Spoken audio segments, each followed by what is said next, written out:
Hello everyone, welcome to the class. उम्मीद करता हूँ आप सभी लोग बहुत ही स्वस्थ होंगे, अच्छे होंगे, आपकी तैयारी बहुत जबरदस्त तरीके से चल रही होगी। तो एसएससी सीजीएल का फॉर्म फिलअप स्टार्ट हो चुका है। आपको एग्जाम डेट पता है कि प्रीलिम्स 13 अगस्त को एग्जाम स्टार्ट होने वाला, और मेंस का भी इस बार क्या किया गया है, मंथ आपको बता दिया है कि दिसंबर तक आपको एग्जाम हो जाए। ठीक है, तो आप अपनी तैयारी में जबरदस्त तरीके से लग जाइए। इस बार कोई भी वेंडर चेंज होने वाला नहीं है। तो आपका जो प्रीवियस ईयर क्वेश्चन का जो भी आप बुक है आपके पास, पिनेकल हो या किरण का बुक हो, वो आपके लिए अभी भी वैलिड है। ठीक है, प्रीवियस ईयर क्वेश्चन से ही आने हैं, जो भी प्रीवियस ईयर में आ चुके हैं क्वेश्चन वही रिपीट होते हैं। आपको पता है अक्सर पेपर में 70-80% वही क्वेश्चन ही आपको देखने को मिलते हैं। तो मैं आज का जो सेशन लेकर आया हूँ, इस सेशन में हम एसएससी सीजीएल में प्रीवियस ईयर में जो क्वेश्चन आ चुके, कुछ इंपॉर्टेंट क्वेश्चन, उन क्वेश्चन को हम डिस्कस करेंगे। ठीक है, तो चलिए बगैर टाइम को बर्बाद किए हुए डायरेक्ट क्वेश्चन की तरफ बढ़ते हैं। क्वेश्चन नंबर 1 है, ये क्वेश्चन आपका है क्लासिकल क्वेश्चन, ये आपका परसेंटेज से एएसएससी सीजीएल 2018 के प्री में आया था। आप पेपर देख सकते हैं, 2018 के प्रीलिम्स में ये क्वेश्चन पूछा गया था। ठीक है, क्वेश्चन में ये कहा जा रहा है कि इन एन एग्जामिनेशन पुदुस score 31% marks and failed by 16 marks. पुदुस नाम का कोई पर्सन है, ठीक है, वो 31% मार्क्स लाता है और 16 नंबर से फेल हो जाता है। ठीक है, जबकि Ankita scored 40% marks and obtains 56 marks more than those required to pass. मतलब पुरुष नाम का आदमी है, वो 31% मार्क्स लाता और 16 मार्क्स से फेल हो जाता, मतलब 16 मार्क्स उसने कम स्कोर किए होंगे पासिंग मार्क्स से। जबकि अंकिता नाम की लड़की है, अच्छी की लड़की है, पढ़ने वाली लड़की है, ठीक है, पुरुष की तरह नहीं है जो फेल हो जाती है। ठीक है, पुरुष बेचारा फेल हो जा रहा है, लेकिन अंकिता क्या पढ़ने लिखने वाली लड़की है, तो अंकिता 40% मार्क्स ला रही है, और ये 40% मार्क्स जो पासिंग मार्क्स से क्या है, 56 मार्क्स ज्यादा है। ठीक है, and obtain 56 marks more than those required to pass, मतलब 40 मार्क्स भी ला रही है, और पास होने के लिए क्या हो रहा है, जो भी मार्क्स चाहिए उससे 56 मार्क्स और ज्यादा लेके आ रही है। तो हमसे पूछ रहा है बताइए मिनिमम पासिंग मार्क्स क्या है, मिनिमम पासिंग मार्क्स क्या है, ये आप बताइए। तो देखिए इसको बनाएंगे होते से। अब देखिए यहाँ पे पूदू से 31% मार्क्स लाया, तो लिखिए 31%, और वो 16 नंबर से फेल हुआ, तो यहाँ पे काम करो, यहाँ पे साइड में लिखो -16, मतलब 31% मार्क्स लाया लेकिन 16 नंबर का हमें पासिंग। अब आते हैं अंकिता की तरफ, अच्छी बच्ची है, 40% मार्क्स लेके आई है, और वो 56 मार्क्स ज्यादा है पासिंग मार्क्स से। ठीक है, तो हमको मिनिमम पासिंग मार्क्स चाहिए बस। एक काम करो, ये इसको मैं इक्वेशन नंबर 2 अज्यूम करता हूं। ठीक है, ये आपका 2 है, ये इक्वेशन नंबर 1 है। तो 2 में से 1 को माइनस कर दो, क्योंकि इसमें से अगर 1 में से 2 को माइनस करेंगे तो नेगेटिव हो जाएगा। 2 में से 1 को माइनस करेंगे तो 40% में से 31% घटाओगे तो 9% आएगा, और 56 में से -16 को घटाओगे यानी 56 माइनस ऑफ -16 करोगे तो कितना आएगा, ऐड हो जाएगा, 72 आ जाएगा। ठीक है, यानी 9% का मतलब कितना है, 72 मार्क्स है, ये मार्क्स था। तो 1% का मतलब कितना होगा, 1% का मतलब बोलेगा डिवाइड करोगे 8 मार्क्स होगा। हमसे पूछ रहा कि मिनिमम पासिंग मार्क्स क्या है। अच्छा, मिनिमम पासिंग मार्क्स क्या है, तो 1% का मतलब 8 मार्क्स है। तो टोटल जो होता है हमारा स्कोर होता है, या आप बोल लो कि टोटल मार्क्स, तो टोटल मार्क्स हमेशा कितना होता है आपको पता होना चाहिए, 100% होता है। तो यहाँ से 100% की वैल्यू निकालो, टोटल मार्क्स यानी 100% की वैल्यू कितनी होगी, 100 से मल्टीप्लाई कर लो 8 को, 800 मार्क्स का यानी एग्जाम हुआ। अब इट्स 800 मार्क्स में से पुदुस लाया कितना, 31% लाया। ठीक है, इट्स 800 में से पुदुस लाया कितना है, 31% लाया, तो 800 का 31% निकाल लो, इतना लाया। अब इतना लाने के बावजूद 16 नंबर से फेल हो गया, मतलब 16 नंबर और ज्यादा अगर लाता तो पास हो जाता, यानी इसमें 16 ऐड कर दोगे तो यही हमारा क्या हो जाएगा, पासिंग मार्क्स हो जाएगा। इसका करो, सिंप्लीफाई करो, 8 के 8 24, 248 प्लस 16 यानी 264 हमारा पासिंग मार्क्स है, और यही हमारा आंसर भी हो जाएगा, ऑप्शन नंबर बी। बाकी के ऑप्शन दिख रहे हो, अब इतना 3116, 3944 बहुत ज्यादा है, और ये क्वेश्चन एग्जाम में आया हुआ है। ठीक है, ये ऑप्शन मैंने खुद से सेट नहीं किया, ये ऑप्शन एग्जाम में जो क्वेश्चन आए थे यही ऑप्शन दिया गया था। ठीक है, तो बेचारा पुदुस फेल हो चुका। ठीक है, चलिए आगे बढ़ते हैं। Question number 2, by mistake instead of dividing 702 रुपए among Ram, Ramesh and Naresh, 3 person है, राम, रमेश और नरेश, तीनों में मुझे टोटल कितने रुपए डिवाइड करना है, 702 रुपए तीनों में मुझे बांटने हैं। ठीक है, in the ratio 1/3, 1/4, 1/6।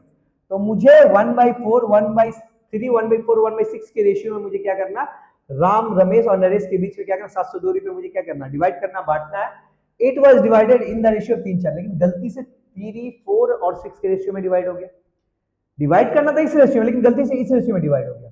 Who gained the most and by how much, तो ये रेशियो जब चेंज हुआ तो ऑब्वियसली क्या हुआ, जिसको जितना मिलना था उससे कम या ज्यादा मिलेगा, तो किसको ज्यादा मिला और कितना मिला ये पूछ रहा है, ठीक है। चलिए देखते हैं, तो ये करेक्ट रेशियो क्या है, देखिए आप इसको पहले सिंप्लीफाई कर लो आप, 1/3, 1/4, 1/6, ठीक है। इस रेशियो में मुझे क्या करना था, 702 रुपए को डिवाइड करना था। इस ये रेशियो फ्रैक्शन में दिख रहा है, इसको आप काम कर लो, इसको फ्रैक्शन हटा दो। तो फ्रैक्शन हटाने के लिए क्या करेंगे, 3, 4, 6 का एलसीएम लेंगे। तो 3, 4, 6 का एलसीएम कितना आएगा, एलसीएम ऑफ 3, 4, 6 आएगा आपका 12। तो तीनों को क्या करो, न्यूमरेटर को 12 से मल्टीप्लाई कर दो, तो कितना हो जाएगा, जो हमारा करेक्ट रेशियो होगा वो क्या होना चाहिए, 4, 3, 2। यानी इस रेशियो में मैंने डिवाइड करना था मुझे, लेकिन गलती से मैंने क्या किया, रॉन्ग, मैंने किस रेशियो में डिवाइड कर दिया, मैंने 3, 4, 6 के रेशियो में डिवाइड कर दिया, ठीक है।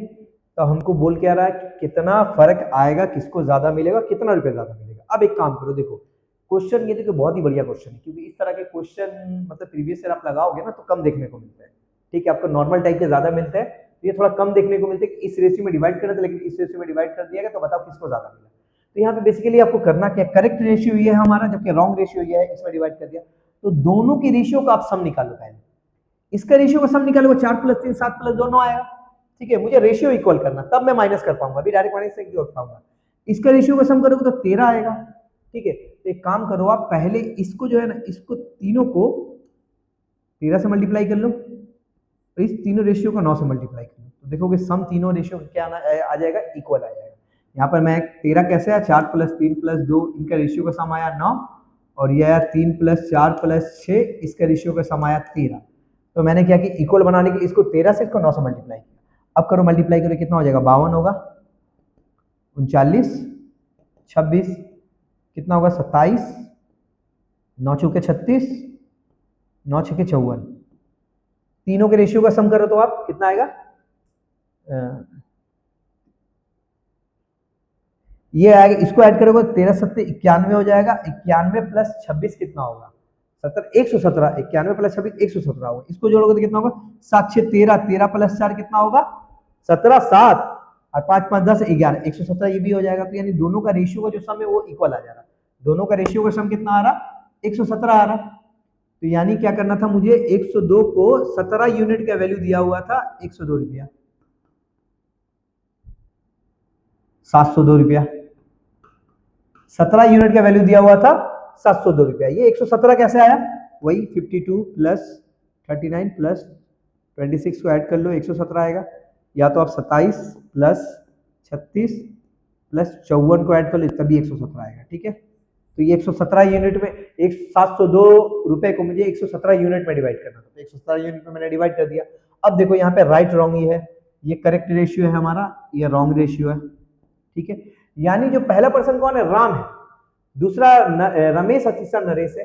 राम को मिलना चाहिए था 52 यूनिट, मिला 27 यूनिट, तो राम का तो अमाउंट तो डिक्रीज होगा ना। हमसे पूछा कि किसको ज्यादा मिलेगा, किसको फायदा हुआ, कितना हुआ। सिमिलरली रमेश को 39 मिलना चाहिए, तो मिलना 36, यानी रमेश को भी कम मिल रहा है। एक्चुअल में फायदा हो किसको रहा है, सिर्फ फायदा हो रहा है नरेश को। नरेश को मिलना चाहिए था 26, मिल रहा है कितना, 54 यूनिट हो रहा है, यानी रमेश को 28 यूनिट ज्यादा मिला, ठीक है।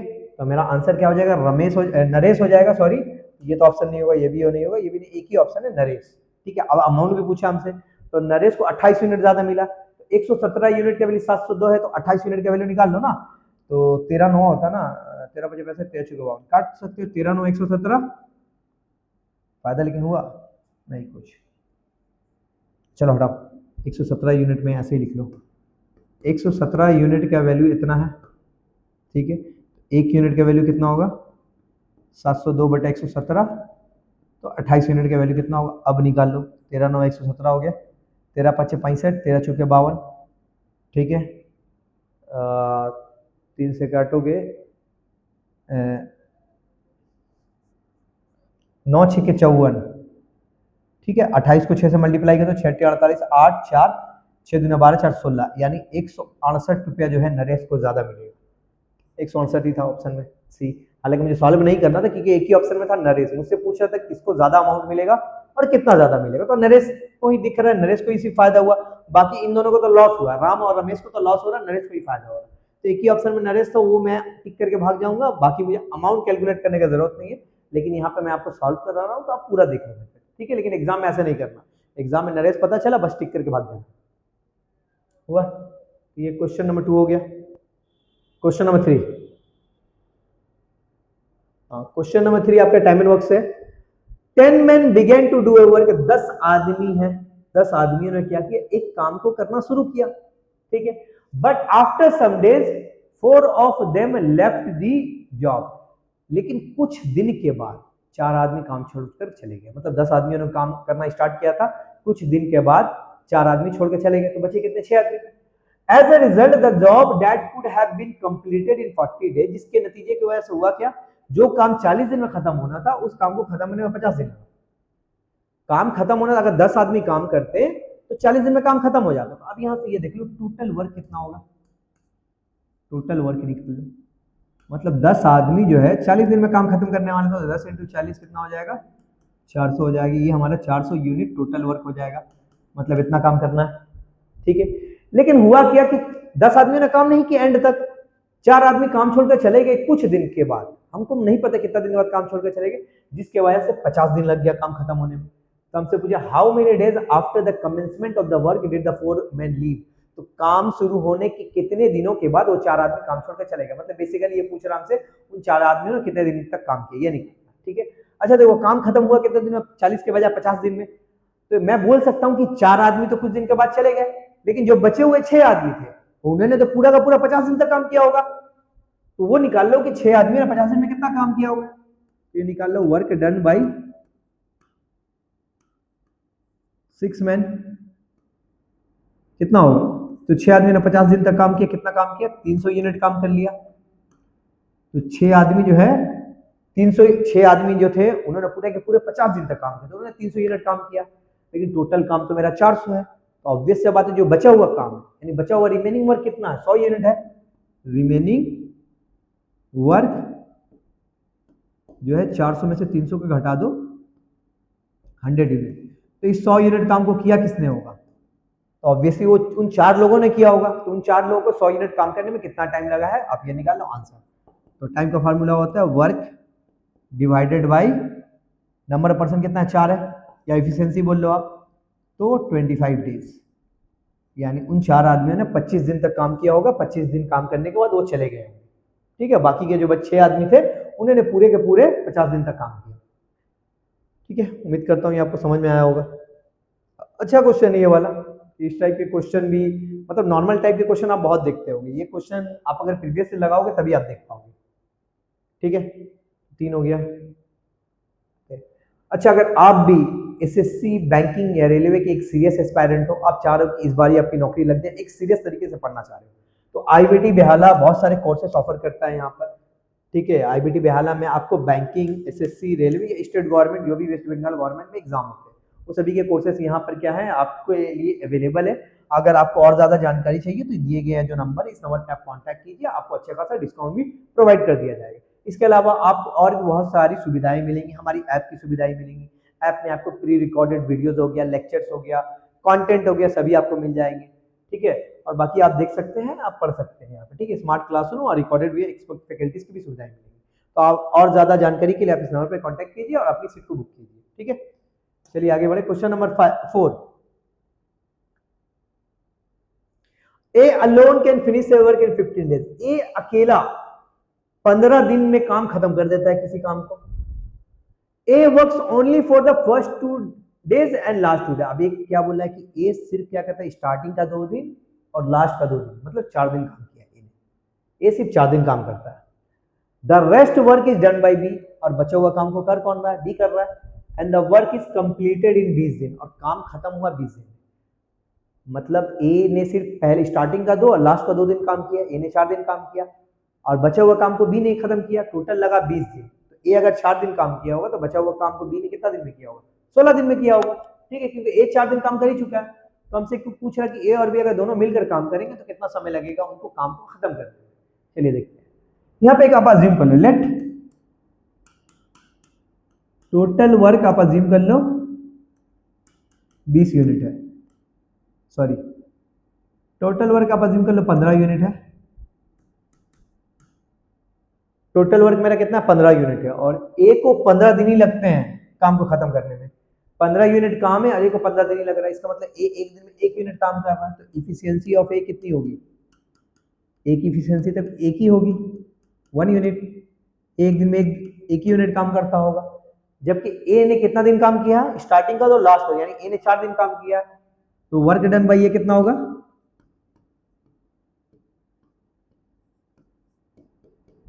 4 यूनिट होगा, क्योंकि ए ने 4 दिन काम किया। टोटल काम है कितना 15 यूनिट, ए की इफिशियंसी 1 है, मतलब ए एक दिन में 1 ही यूनिट काम कर पाता है, ए ने 4 दिन काम किया तो 4 दिन में 4 यूनिट काम करेगा, तो रिमेनिंग वर्क कितना होगा भैया, अब काम बचेगा कितना, तो 15 यूनिट काम है, 15 यूनिट काम में से ए 4 कर चुका है, तो बचा कितना 11 यूनिट, तो इस 11 यूनिट काम को करेगा कौन, इस 11 यूनिट काम को करेगा बी। अब इस 11 यूनिट काम को करने में बी को लगता कितना है, टोटल 20 दिन लग रहा है, 20 दिन में से ए ने 4 दिन काम किया तो बी को लगेगा 16 दिन। इफिशियंसी ऑफ बी निकाल लो यहाँ पे, इफिशियंसी ऑफ बी, इफिशियंसी का formula work divided by time 11/16, ठीक है, तो ये हो गया हमारा क्या बी की इफिशियंसी हो गया। अब हमसे पूछा दोनों मिलकर करेंगे तो कितना समय लगेगा काम खत्म करने में, तो अगर दोनों मिलकर करेंगे तो कितना टाइम लगेगा, तो काम खत्म करने में time taken by both A and B to complete the work equal to कितना होगा, टाइम का फॉर्मूला होता है वर्क डिवाइडेड बाय इफिशियंसी। अब इफिशियंसी किसका लूंगा, दोनों का, एक की इफिशियंसी 1 है, बी की इफिशियंसी कितना है 11/16 है, कर लो आंसर आ जाना, ठीक है 15 16 कम 16 प्लस 11 कितना होगा 27/16, 16 ऊपर चला जाएगा, 3 × 5 = 15, 3 × 9 = 27, अब नहीं कटेगा तो कितना हो जाएगा 16 × 5 = 80/9, इतना दिन लगेगा बी को, ए और बी दोनों को अगर दोनों मिलकर काम करेंगे तो अप्रोक्स अगर देखा जाए तो 9 दिन ही लगेंगे अप्रोक्स दोनों को, अगर दोनों मिलकर करेंगे तो अप्रोक्स 9 दिन के करीब में आएगा, अप्रोक्स बोल सकते हैं 9 डेज, लेकिन हमारा आंसर फ्रैक्शन में दिया हो तो डायरेक्ट 80/9 ही ठीक है, ठीक है, अगर अप्रोक्स पूरा होल नंबर में दिया हो तो 9 दिन आप पकड़ सकते हैं, ठीक है। चलो आगे बढ़े, आज के सेशन का जो है हमारा लास्ट क्वेश्चन है, ठीक है, question number 5, Amit travelled a distance of 50 kilometre in 9 hour, Amit 50 kilometre distance को 9 घंटे में कंप्लीट करता है। He traveled partly on foot at 5 km/h and partly by bicycle at 10 km/h. Distance travel on the bicycle. Amit को 50 kilometre distance cover करना total 9 घंटे लग रहा है। अब इन 50 किलोमीटर से कुछ डिस्टेंस क्या कर रहा है, वो पैदल चल के जा रहा है और बाकी के जो डिस्टेंस है वो बाइसाइकिल चला के जा रहा है। पैदल जब चल रहा है तो उसकी स्पीड कितनी है 5 किलोमीटर, जब साइकिल चलाने के टाइम उसकी स्पीड कितनी है 10 किलोमीटर है।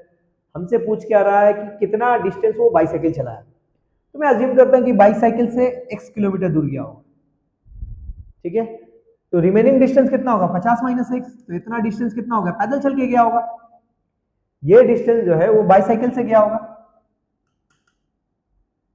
और ये डिस्टेंस ऑन फुट गया होगा, पैदल इतना डिस्टेंस कवर किया है।